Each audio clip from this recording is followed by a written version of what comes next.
Ezberdintasunak ezabatu nahi ditu estatuak hezkuntzaren edukietan. Reducir la dispersión de los contenidos educativos que había llegado a ser realmente inmanejable. Emaitza txarra erkidego arteko ezberdintasunagatik dela dio. ¿Por qué tanto incremento de inversión ha producido resultados educativos tan modestos? 175 erabakiko du estatuak berezko hizkuntza duten erkidegoetan eta besteetan 175.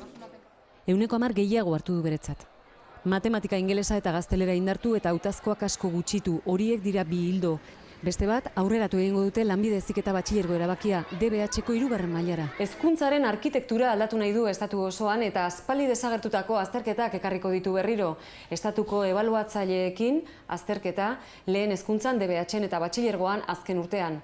Beraz, antzinako rebalida. Discutiría el concepto. Es decir, yo no creo que no estamos hablando de una recentralización. Ukatzen du helburua ideologikoa denik. Hezkuntzan 7.000 milioiko murrizketa egin berritan dator erreforma gaur onartu dutena lege berria egiteko zirriborroa da.